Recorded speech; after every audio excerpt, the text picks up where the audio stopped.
안녕하십니까. 세상의기업인의 이영원 회계사입니다. 네, 오늘은 유가증권에 대해서 설명을 좀 해볼까 합니다. 네, 일반적인 제조업체로 이제 하다가 갑자기 이제 유가증권을 매입하게 되면 우리 실무자들은 난감해 하시죠. 네, 그래서 주식이 눈이 돌아가네요. 네, 와이프가 카메라만 보라고 그랬는데 네, 유가증권 관련해서 좀 말씀을 드리겠습니다. 한 10여 년, 10년 좀 넘게 된 것 같은데요. 제가 2002년부터 회계사 생활을 했으니까 그 전에는 이제 유가증권, 투자유가증권 뭐 이렇게 구분을 하게 되어 있었죠. 그러면서 이제 회계 기준서로 조금 다 바뀌면서 여러 가지 분류 형태로 나타나게 됩니다. 단기매매증권, 매도가능증권, 만기보유증권, 지분법 적용 주식, 지분법 주식이라고 하기도 하고 이렇게 하기도 하고요. 네, 지분법 적용 투자 주식. 유효증권은 이 네 가지로 좀 분류를 하게 되어 있고요. 그리고 이제 유동성이냐 비유동성이냐에 따라서 계정 과목 명칭은 바뀌지 않지만 그거는 이제 유동 자산으로 내지는 비유동 자산으로 대체를 하게 됩니다. 그건 이제 보유나 이제 매각 유정 내지는 뭐 보유 의도와 관련이 있는 거죠. 일단 단기 매매 증거는 빈번하게 영업적인 목적에 의해서 사고 팔고 하는 부분이 됩니다. 그래서 일반적으로는 그 제조업체에서는 나타날 수 있는 계정은 아니고요. 일단 투자업을 주업으로 하고 있는 업종에서 나타나게 되죠. 그런데 뭐 일반적으로 제조업체에서 뭐 상장 주식을 사면 단기 매매 증권으로 분류하는 케이스도 있는데 원칙적으로 생각을 하면 조금 생각을 해 봐야 되는 부분이죠. 빈번하게 팔 것이냐, 예, 팔고 살고 할 것이냐, 그리고 자본적 이익이죠. 매도를 통해서 이익을 남길 의도가 있는 것이냐, 그런 것을 따져야 되는 부분이 있다고 생각이 됩니다. 그리고 이제 우리가 만기 보유증권, 뭐 이름 그대로죠. 만기까지 보유할 의도가 있고, 만기가 있고, 만기까지 보유할 의도가 있으면 만기 보유증권. 일반적으로 회사채를 살 경우에, 회사채를 살 경우에, 그걸 이제 만기까지 가져가겠다라는 의도가 있을 경우에 만기 보유증권. 그 다음에 이제 이 외에, 뭐 주식들을 이제 매도 가능 증권이라고 하고요. 그 다음에 이제 지분법부터 설명을 드리겠네. 지분법 주식은 이제 어떤 중요한 영향력을 갖게 되는 거죠. 통상적으로 우리 회계 기준에서는 이제 20% 이상을 보유하고 있으면 중요한 영향력이 있다라고 하고 있는데 일단 20%가 넘으면은 지분법 주식이라고 해야 될 것이고 20%가 안 넘더라도 이제 그 어떤 회사의 구성이라든지 이런 것들을 보면서 이 회사에 대한 중요한 영향력이 있느냐 이런 것들을 이제 판단을 해야 되는 상황이 있습니다. 그래서 지분법 주식까지 하고 나머지 이 세 가지의 분류에 해당이 안 되는 것은 이제 매도 가능 증권이라고 표현을 하게 되는 것이고요. 그래서 이제 통상 대부분의 20% 이하의 지분을 보유하고 있는 주식 이런 것들은 전부 매도 가능 증권이라고 분류를 하는 게 적정한이라고 생각이 듭니다. 근데 중요한 건 이제 평가 방법일 것인데요.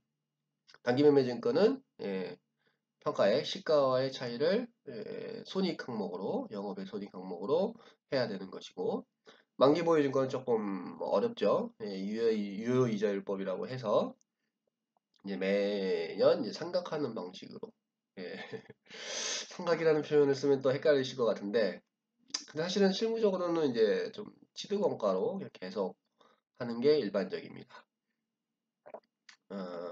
그리고 이제 매도 가능 증권도 이제 시가 평가를 해야 되는데 시가와의 차이를 단기 매매 증권하고 다르죠. 손익이 아니라 기타 포괄 손익 누계액이라는 변동액으로. 기타 포괄 손익 누계액이라는 게 이제 자본 항목에 있는데요.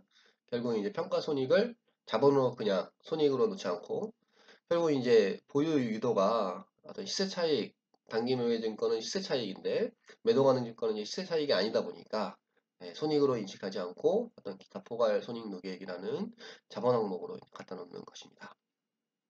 그리고 이제 지분법 주식은 지분법 평가라는 어려운 과정을 거치게 되는데요. 지분법 평가라고 하는 것은 이제 그 피투자 회사의 예, 손익 항목, 순자산 항목 이런 것들을 이제 일치시키는 과정이라고 간단하게만 설명을 드리겠습니다. 예, 워낙에 좀 복잡하고 하는 부분이기 때문에 통상적으로 뭐 기타 뭐 내부 거래가 없다면 그 해당 법인의 손익에 지분율을 곱해서 그걸 지분법 손익 이렇게 처리를 하죠.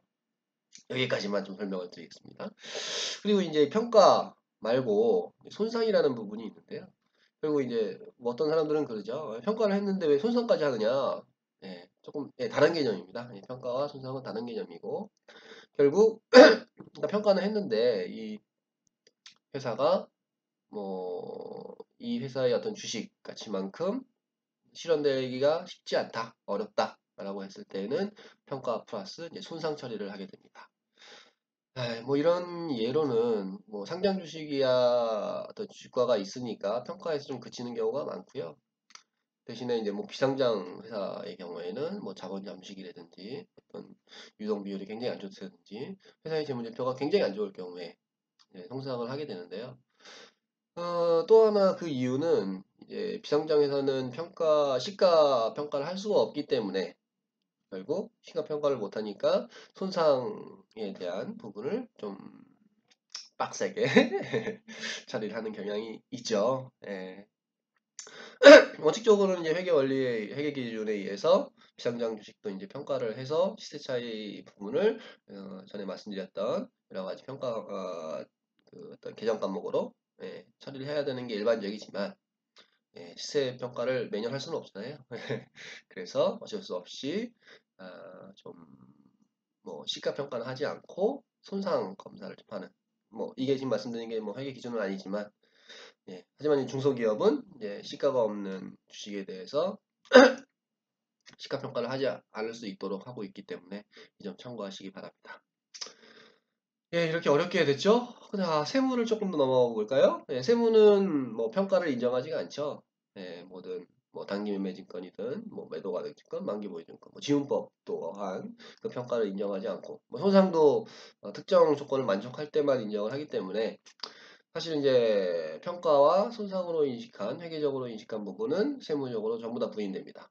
그래서 단기매매증권을 평가손익을 잡았다면 뭐 평가 이익을 잡았다면 입금불산이 그만큼 유보 처분하게 되는 것이죠. 단기매매증권은 그 단기에 인식한 평가손익을 부인한다.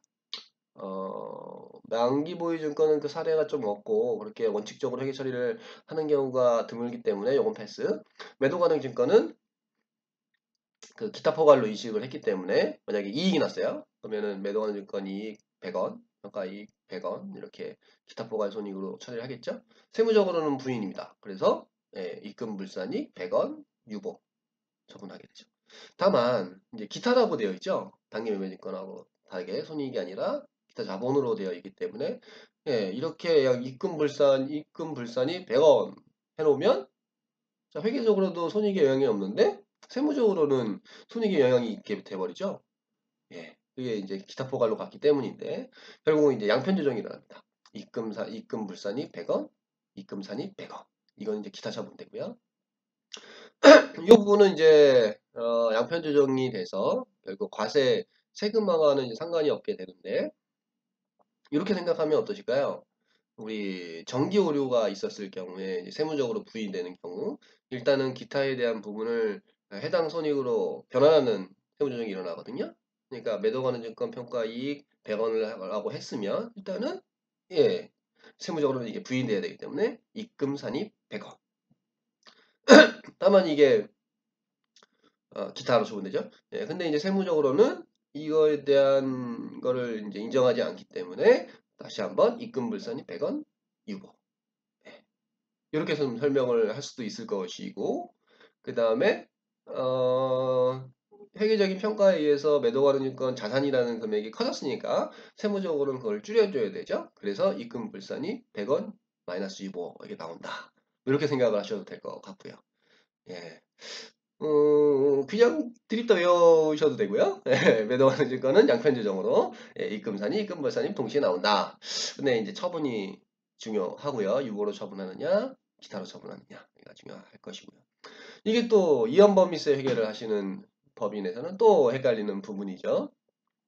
예, 보통의 이제 이어법인세 자산 부채의 차이 금액을 법인세 비용으로 조정을 하게 되는데 매도 가능 증권의 경우에는 예, 그 기타 포괄 손익 누계액을 직접 차감하게 됩니다.